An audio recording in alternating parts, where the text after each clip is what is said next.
Oramos o que está por trás das letras. Então, é pelo Teu Espírito que a Ti clamamos, que ilumines o texto, para que possamos ter compreensão, entendimento de toda a Tua palavra, que é rica. E nós pedimos, nós fazemos agradecidos em nome de Jesus. Amém e amém. Vamos então falar hoje sobre o dia zero. Por que dia zero? Porque nós falamos dos 6 dias criativos, os 6 dias da criação do mundo.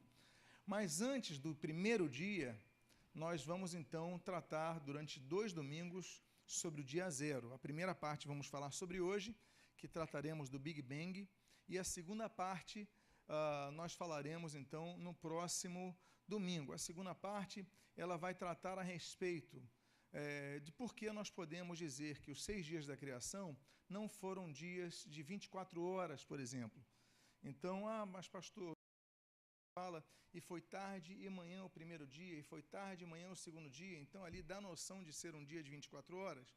Então nós vamos trabalhar sobre isso no próximo domingo, vamos falar sobre, por exemplo, a percepção rabínica a respeito disso, o termo hebraico a respeito disso, para que nós tenhamos uma amplitude sobre o fato de que a probabilidade dos dias da criação serem não de 24 horas, mas de milhões e milhões de anos. E quando nós lemos o texto, nós sempre iniciamos dizendo que o primeiro texto da Bíblia, o Bereshit, no princípio, nós falamos domingo passado que não houve apenas um princípio. Reshit é um termo maior do que apenas um momento. Nós explicamos isso domingo passado. E hoje, então, nós vamos adentrar na compreensão do Big Bang, porque para que nós possamos entender que o mundo, que o universo tem cerca de 15 bilhões de anos, que o mundo tem cerca de 4 bilhões e meio de anos, que Deus criou isso há muito tempo atrás, nós temos então que entender o que foi o Big Bang.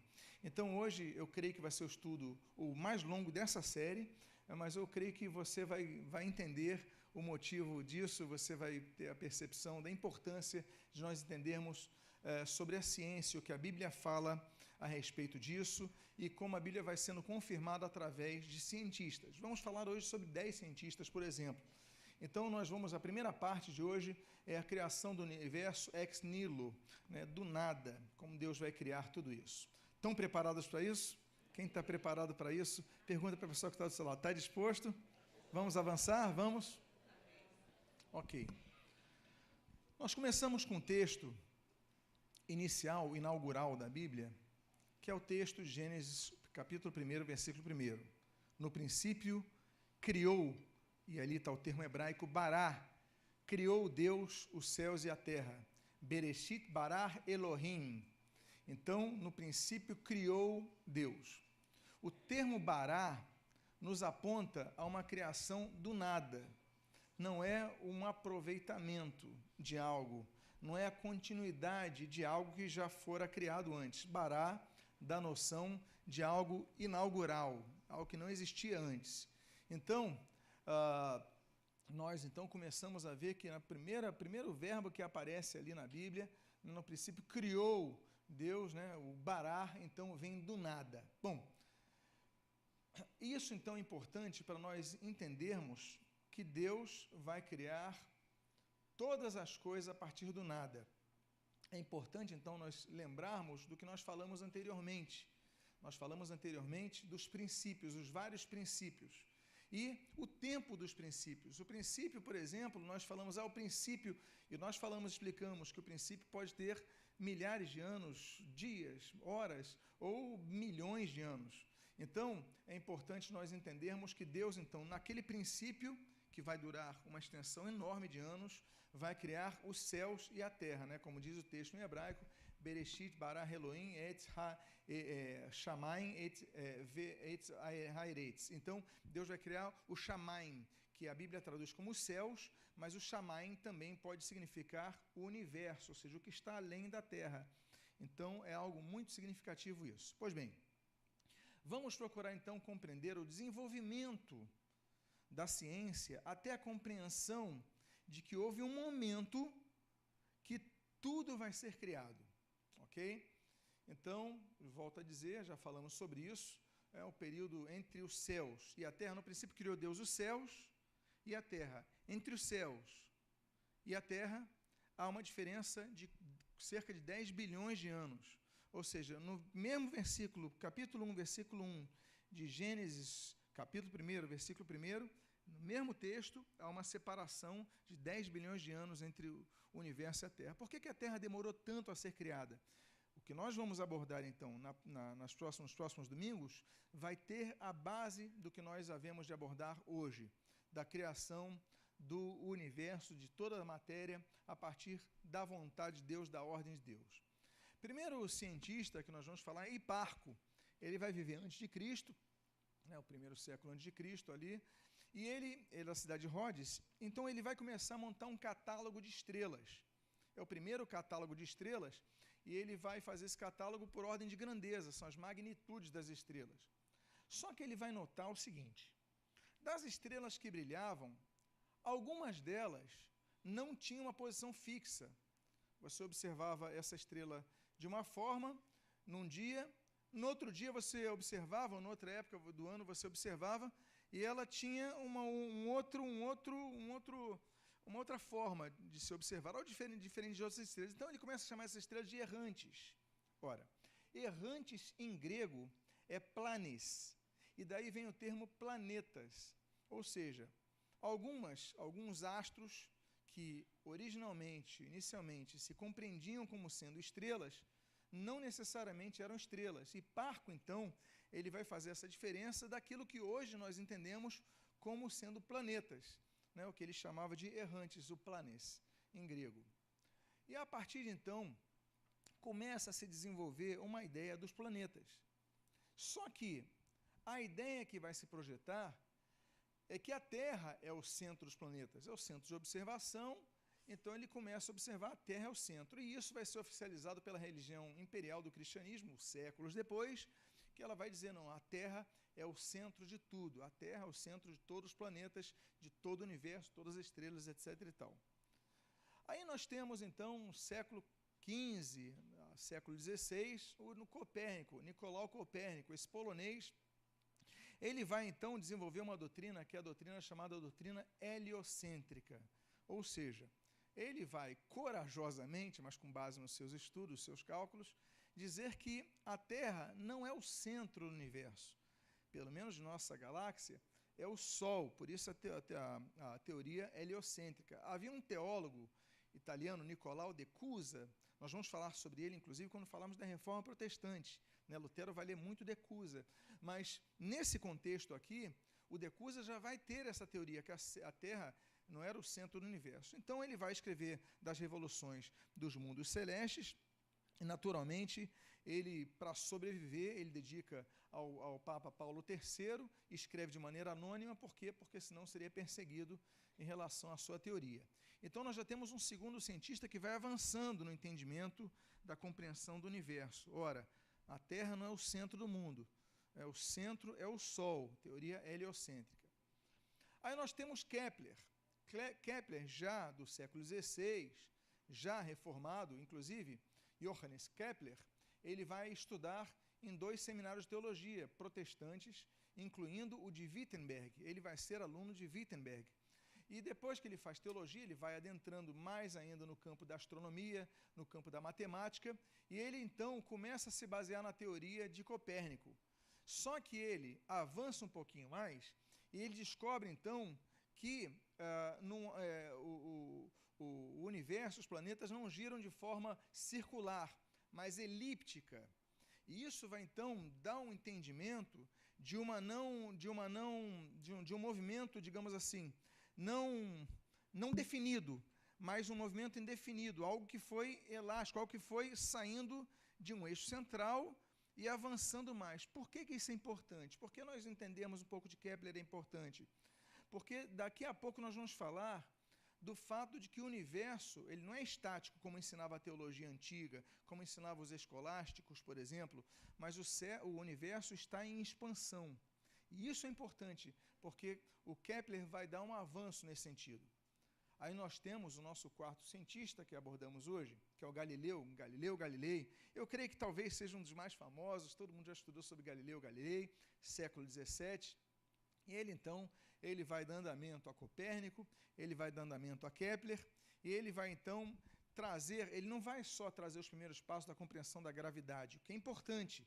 Newton, vamos falar já sobre ele, vai falar sobre isso. Isso é importante, claro, mas no nosso caso, no objeto de nosso estudo da criação do mundo, o que é importante é o fato da medição do tempo. Ele vai dar os primeiros passos para que nós pudéssemos, então, calcular os tempos, o tempo do universo, o tempo de separação dos astros, essa questão matemática que ele vai inferir na sua astronomia.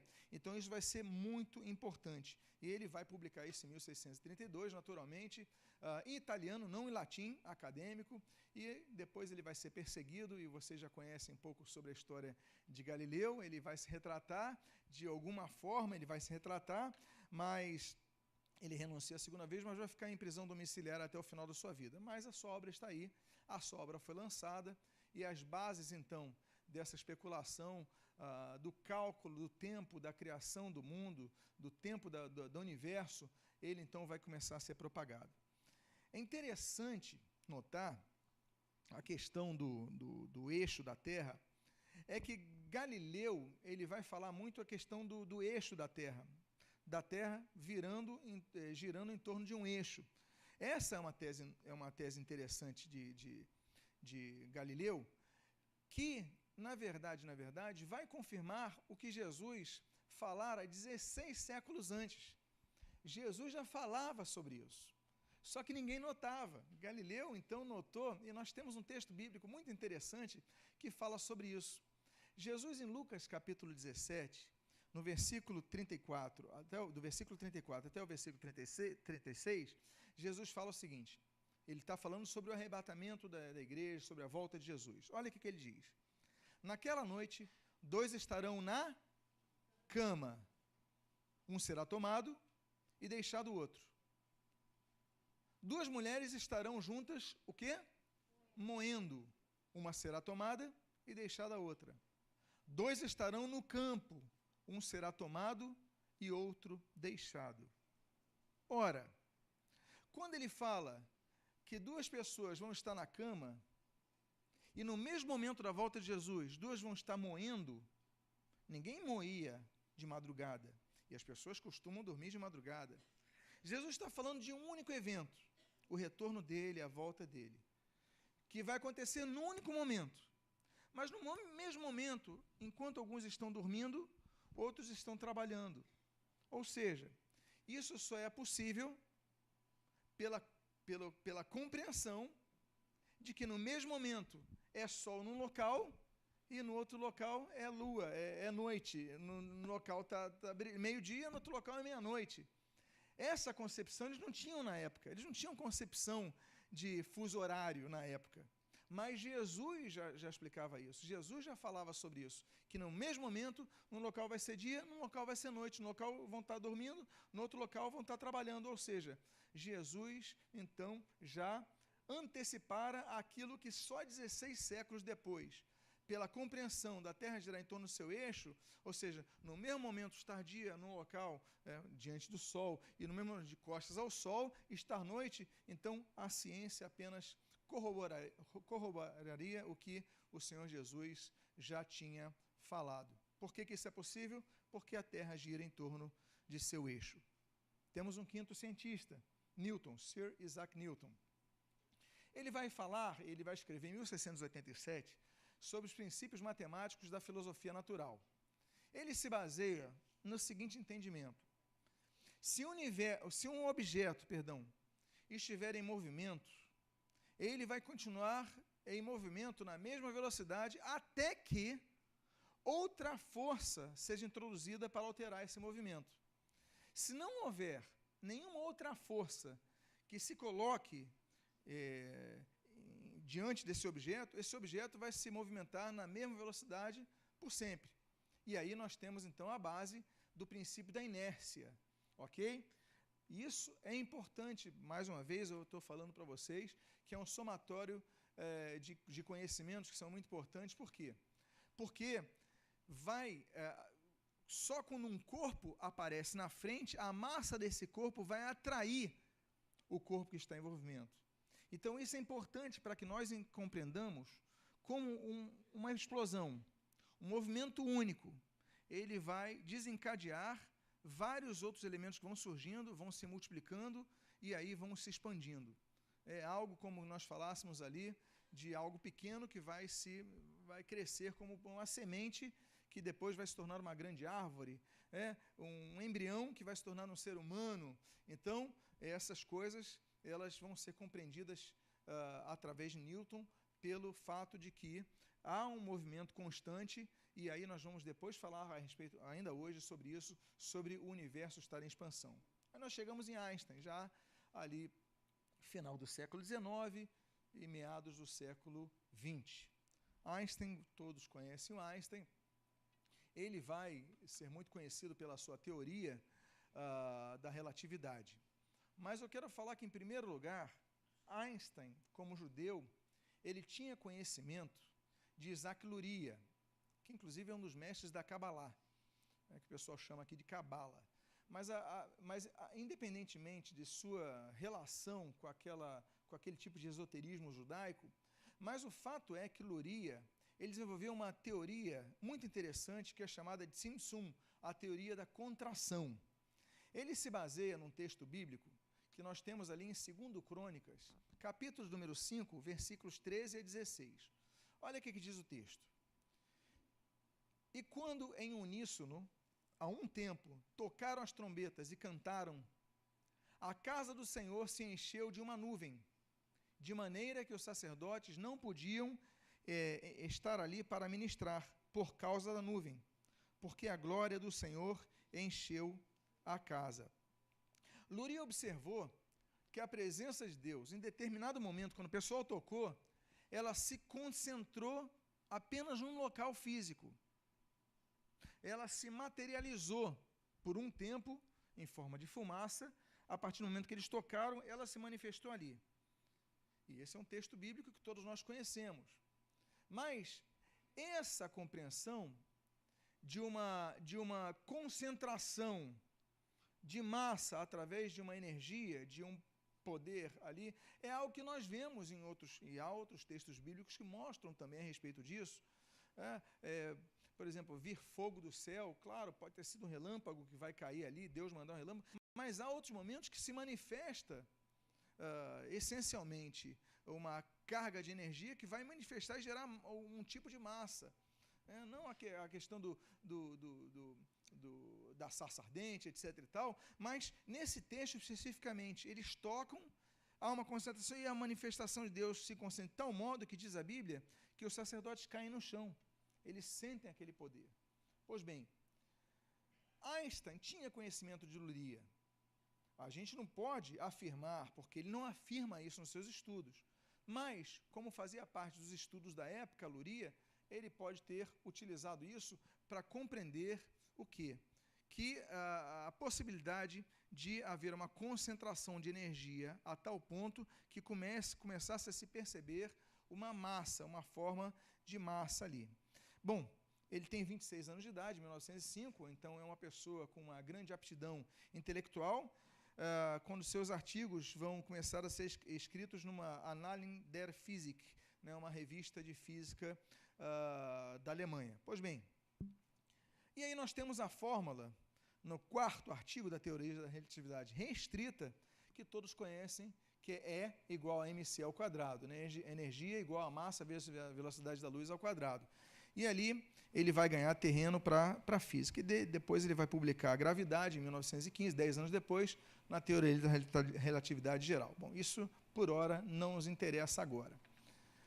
Por hora, porque depois eu vou falar da questão da velocidade da percepção, eu vou falar sobre isso domingo que vem, da percepção da velocidade conforme o ponto de vista que nós estamos. Vou falar mais especificamente sobre domingo que vem. Mas hoje eu quero me concentrar nessa questão. A matéria, nós sabemos então que energia é resultado da massa vezes a velocidade da luz ao quadrado. Isso através de Einstein. Muito bem. Mas a matéria, ela pode ser fruto, então, consequência do fruto da energia altamente condensada que pode ser liberada. Tive uma conversa muito edificante, há poucos minutos atrás, com o doutor Júlio Monte Santo, professor de física, e ali foi muito agradável, muito bom, nós tratamos de alguns assuntos, inclusive tratamos a respeito da questão da matéria, da antimatéria, a importância de compreender isso por causa do vácuo. Porque o vácuo, quando Deus cria do nada, nós temos a compreensão do nada, ex nihilo, é o termo latim. Mas o vácuo na física, na verdade, não é o nada do nada, mas nós temos a questão da antimatéria. Então, temos a questão por exemplo, há 80 anos atrás, se tinha uma compreensão a respeito disso, da luz. Né? A luz é formada por partículas sem massa, fótons. Mas, em 2014, ou seja, há 3 anos atrás, não tem muito tempo, isso já não faz parte da minha formação, do meus ensino médio, isso daí é 3 anos atrás. O periódico científico Nature Photonics, de um grupo de cientistas do Imperial College of London, ele propôs um método que viabiliza a transformação de energia em massa. E um grupo liderado por Oliver Pike tem a intenção de construir, então, esse colisor de fóton-fóton, que vai confirmar a equação proposta por Einstein.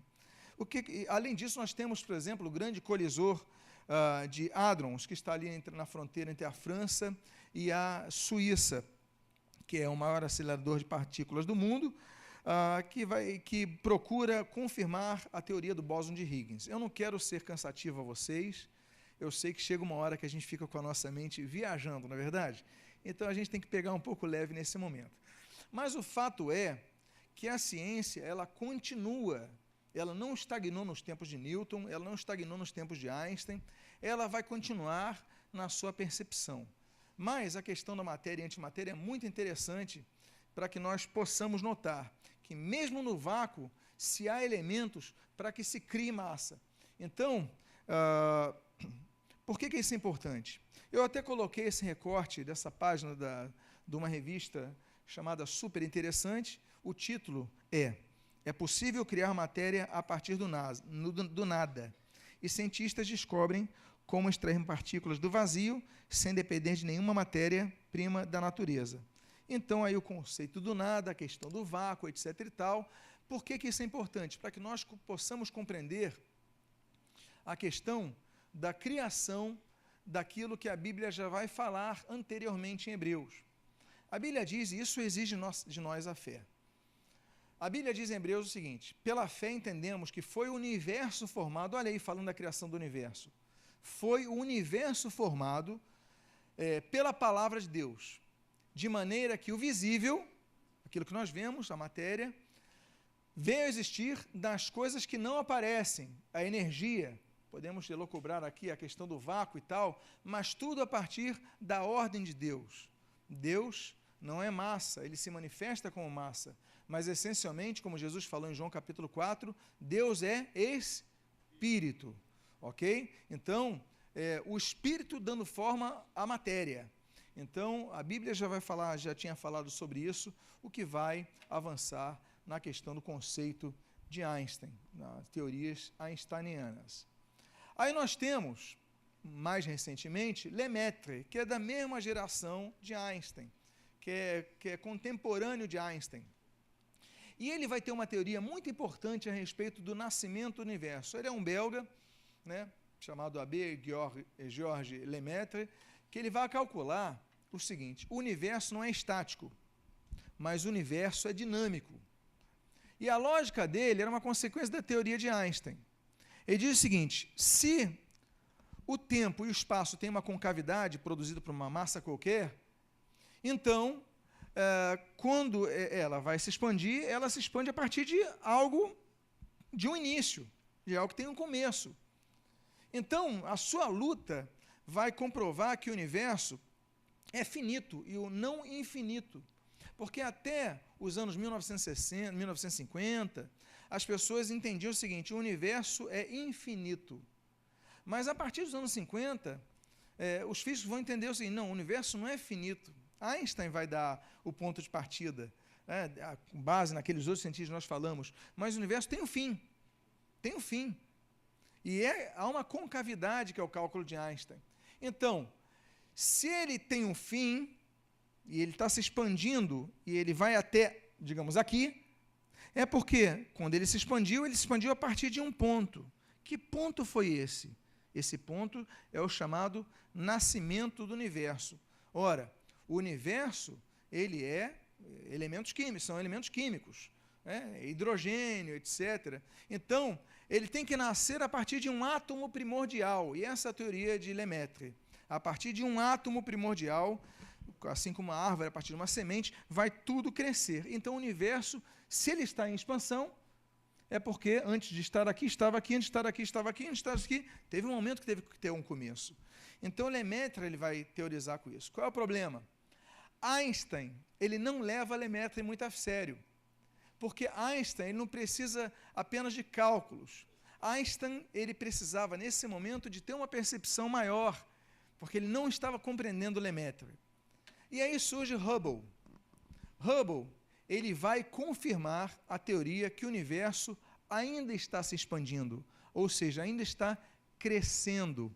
O universo não estagnou, não parou ainda, ele está em desenvolvimento. Hubble, então, ele é o Edwin Hubble, é um cientista americano, e ele vai com seu assistente, o Milton Humason, ele vai estudar tanto Einstein como o Lemaitre, que Einstein não tinha aceitado. E ele vai, então, por 3 décadas, como fruto de 3 décadas, ele vai descobrir o seguinte: o hidrogênio e o hélio, eles são elementos comuns em todas as galáxias. Ou seja, se tem hidrogênio e hélio na Terra, se tem hidrogênio e hélio no Sol, se tem hidrogênio e hélio em Júpiter, se tem hidrogênio e hélio... Espera aí, de onde veio esse hidrogênio e esse hélio? Não surgiu por acaso na Terra, e por acaso na Lua, e por acaso no Sol, e por acaso... Ou seja, tem uma origem comum. Essa origem comum vai espalhar para os demais. Então, se tem hidrogênio e hélio em todos os lugares do universo, então você percebe pelo menos hidrogênio, você tem a percepção, para estar lá, veio de algum lugar comum. De onde veio? Então, ele vai entender que o universo tem um momento que tudo está comum. É que nem, por exemplo, que nós falamos parcialmente, depois eu vou falar mais sobre isso, sobre o fato, por exemplo, de alguns animais você poder perceber em vários continentes e outros animais apenas em alguns. Você vai na Austrália, você tem animais que você só encontra na Austrália. O ornitorrinco, você tem o canguru, você tem o kiwi, você tem vários animais, só tem ali. Por quê? Porque quando houve a separação da massa dos continentes, da chamada Pangeia, então houve o desenvolvimento dos animais ao longo dos tempos, vamos falar sobre isso como falarmos no 6º dia, mas são outros contextos, eles não vão migrar, ou se surgiram ali e tinham em outros locais, eles vão ser extintos em alguns locais, mas por uma série de fatores não vão ser extintos na Austrália. Então, nós temos essa compreensão de que algo ligava todos os continentes. Basta você ver a forma dos continentes, as bordas dos continentes. Então, a mesma coisa nós podemos dizer sobre o universo. Há algo que liga todo o universo numa origem comum. E Hubble, então, ele vai começar a fazer os seus cálculos e ele vai descobrir algo muito importante. Ele diz o seguinte: há uma velocidade constante entre as galáxias e a Terra. Ou seja, há uma velocidade, algo que vai ser startado entre as galáxias e a Terra. Ele vai dizer o seguinte: as galáxias mais distantes da nossa galáxia, elas se movimentam mais rapidamente do que as mais próximas. Ou seja, quanto mais distante, maior a velocidade das galáxias nessa expansão. E aí, ele vai ter esse conceito e vai chamar a atenção de Einstein, com seus cálculos.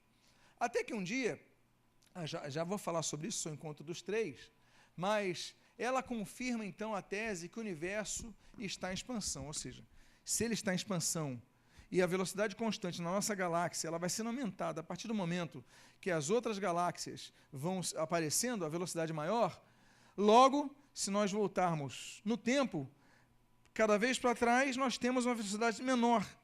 E se nós temos uma velocidade menor, na formação, desenvolvimento e expansão do universo, é porque houve um momento que estava tudo concentrado em apenas um momento. Volto a dizer, no princípio, criou Deus os céus e a terra.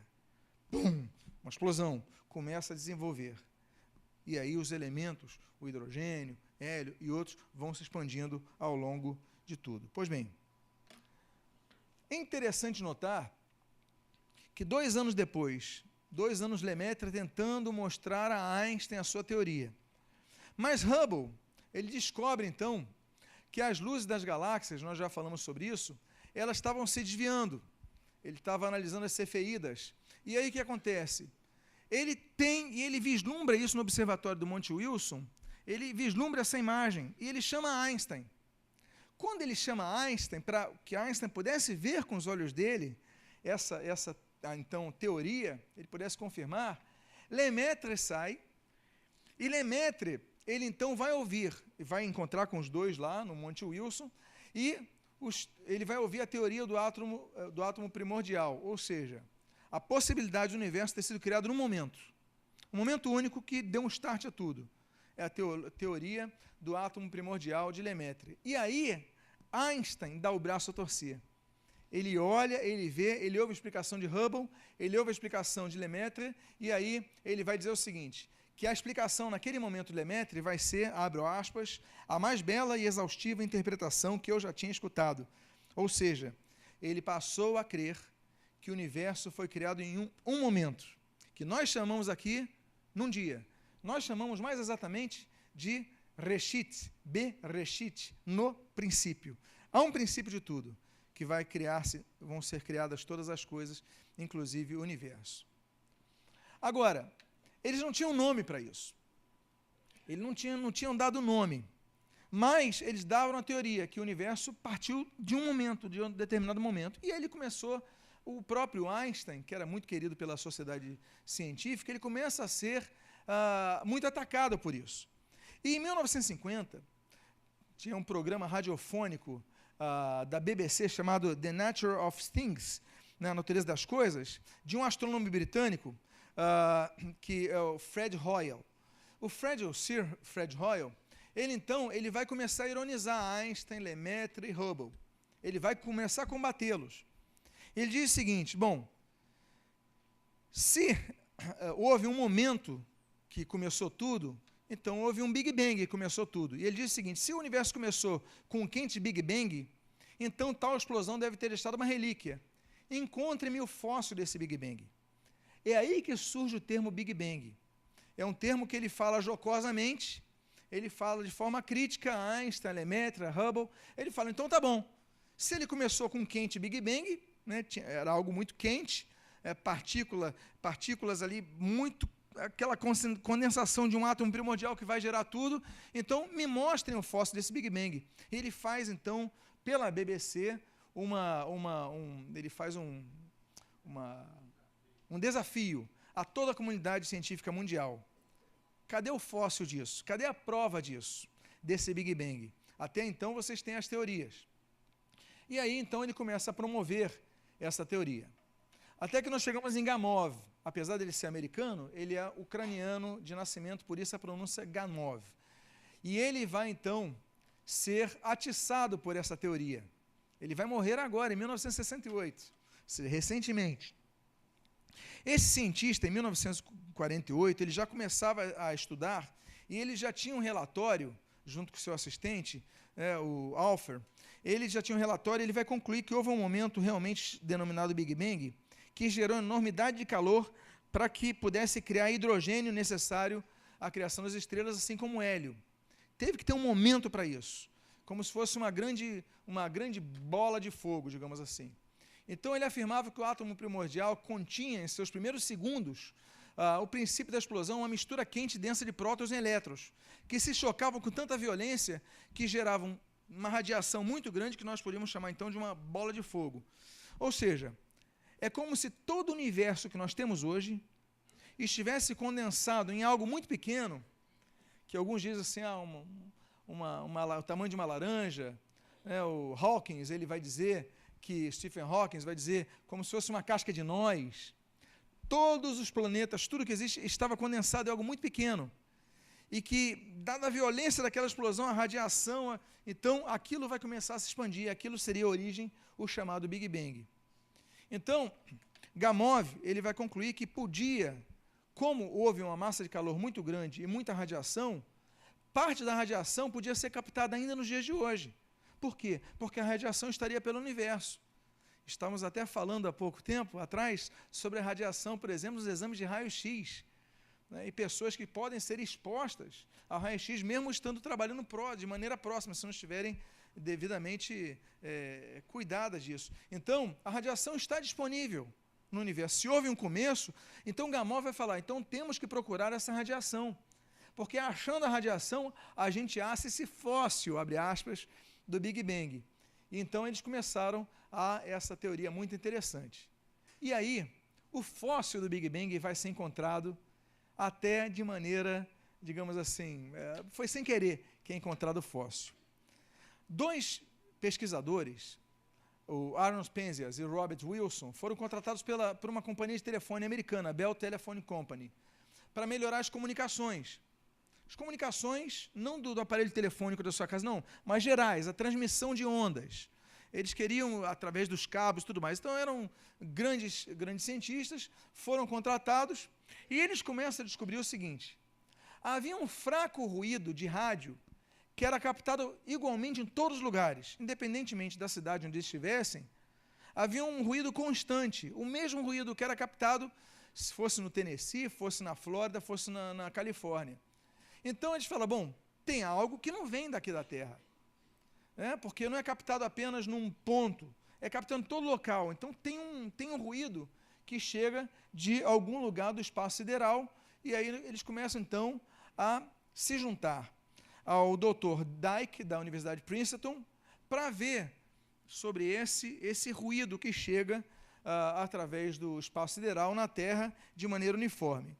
As equipes se juntam e eles começam a fazer a radiação, e ele começa a descobrir que a radiação está sempre a 3 graus Kelvin, 3 graus acima do zero absoluto. E aí eles descobrem uma radiação cósmica de fundo, que seria, na verdade, então, algo que estava presente em todo o universo, essa radiação, esse elemento. O que daria, então, a origem do universo seria o eco do Big Bang. E o mais interessante, bom, então eles ganham, inclusive, o trabalho deles é publicado no Astrophysics Journal, e eles ganham o Prêmio Nobel de 1978. Vocês estão vendo que já estamos bem próximos ao nosso tempo? Estão vendo como as descobertas estão sendo tão próximas a nós? Não é verdade? Pois bem. Aí nós temos Smuts. Eu até comentei no carro que eu estava vendo aquela série The Big Bang Theory, não sei quantos viram, e o Sheldon, de repente, está no corredor e ele encontra o Dr. Smuts na vida real.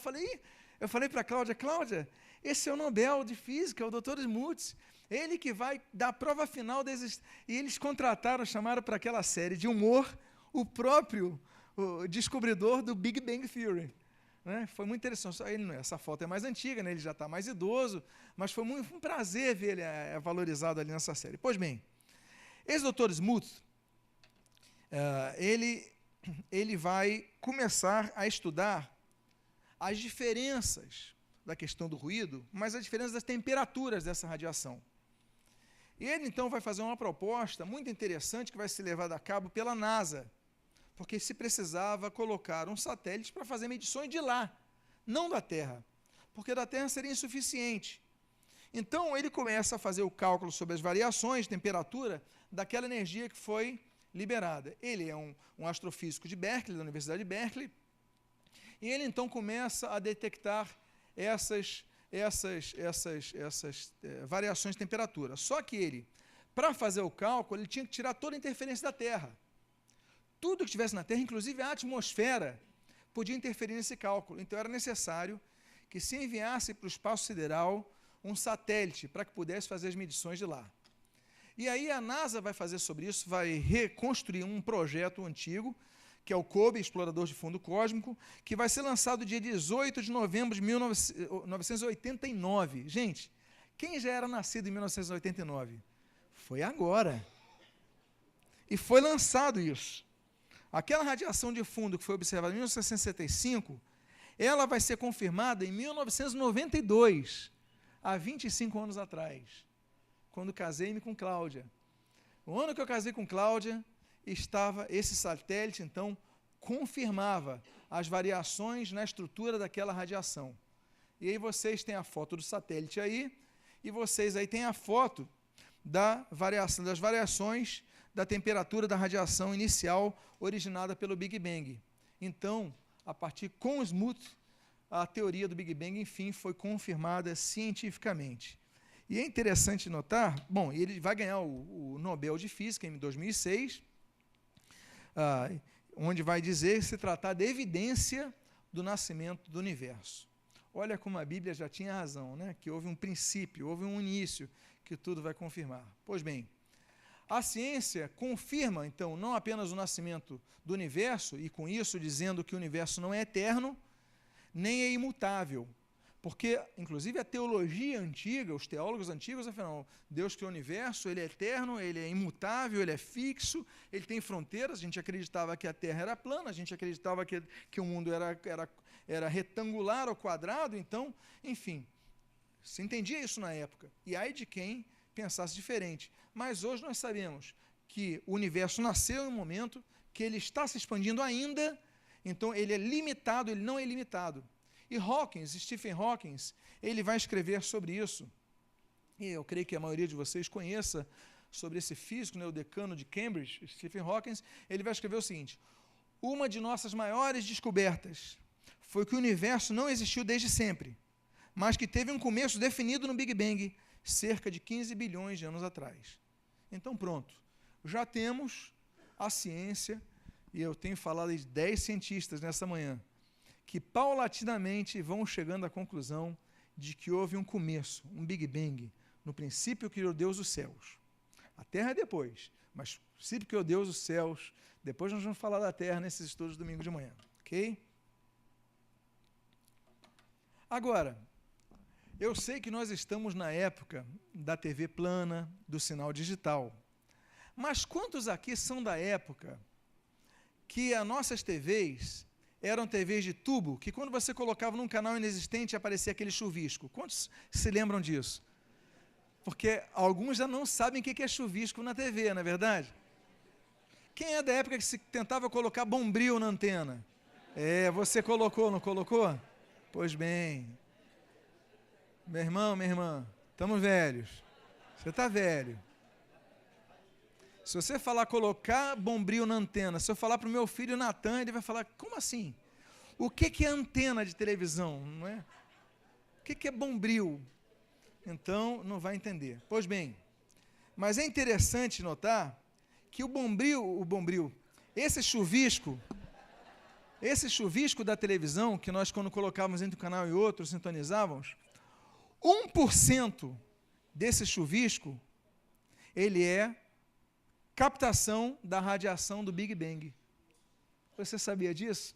Então você já tinha na sua casa a prova de 1% da radiação que as antenas de TV, lembra que eu falei da rádio, mas a TV também captando, 1% disso era a radiação do Big Bang, e o som do Big Bang, na sua própria casa. Ok. O Big Bang, vamos à segunda parte, mas ela vai ser bem mais resumida, porque eu falei desses 10 cientistas, mas é importante nós falarmos dessa criação e do átomo primordial que se expande. Vocês lembram que eu falei do Georges Lemaitre, que falava do princípio do átomo fundamental? Nós falamos domingo passado, inclusive, sobre o princípio do pó da Terra. Depois nós vamos falar isso nos outros estudos. Pois bem, deixa eu ver aqui onde eu estou. Ok. Ok, esse tempo zero vai ser chamado de momento de Planck, um matemático, e que vai dizer que toda a matéria do universo estaria concentrada, o momento de Planck, em apenas um ponto, o átomo primordial. O átomo primordial, ele concentraria todo o universo, como eu já falei para vocês, altamente comprimido, e com uma força gravitacional intensa, com tamanho total de 10 elevado a menos 33. Ou seja, algo que aí, como eu falei para vocês, tamanho de uma laranja, tamanho de uma noz, daí é tudo especulação, mas é algo para dizer que é algo muito pequeno. Tudo estaria concentrado disso. Mas quando ele explode, então isso vai ser a base informativa de todas as galáxias. E por isso nós temos elementos químicos disponíveis, não apenas na Terra, mas em outros locais. Então por isso que a gente fala, poxa, por que mandar uma sonda na Lua para pegar uma pedra? É porque para pegar uma poeira da Lua. Qual é o sentido disso? O sentido é explicarmos tudo isso. É que haja compreensão dessa ligação da Terra com toda a galáxia. Então, o universo não surgiu de forma estática, e aí é confirmado aquilo que Isaías já falaram no capítulo 42, versículo 5, que ele diz assim, o texto bíblico assim registra: assim diz Deus, o Senhor, que criou os céus e os estendeu. Uau! Já Isaías, 7 séculos antes de Jesus nascer, já registrara que Deus dissera que ele criou os céus e os estendeu. Ou seja, na Idade Média, se cria que o universo era estático, que Deus criou da forma como estava. Mas antes disso a Bíblia já dizia que o universo já foi algo expandido. E aí a palavra de Deus, que não mente, ela vai confirmando então essa questão. E o princípio do pó da terra do mundo, que eu mencionei en passant no último domingo, e o átomo que expandiu por toda a matéria existente no universo.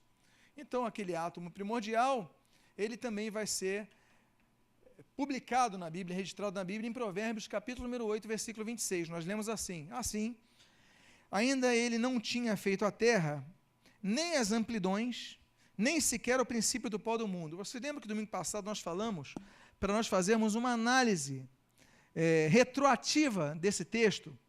Ele está falando de trás para frente, não tinha feito a terra, nem as amplidões, nem sequer, está apontando para trás, o princípio do pó do mundo. Ou seja, antes de surgirem as amplidões, antes de surgir a terra, as amplidões há 15 bilhões de anos, a terra há 4 bilhões e meio de anos, antes disso, nem sequer ele tinha feito o princípio do pó do mundo.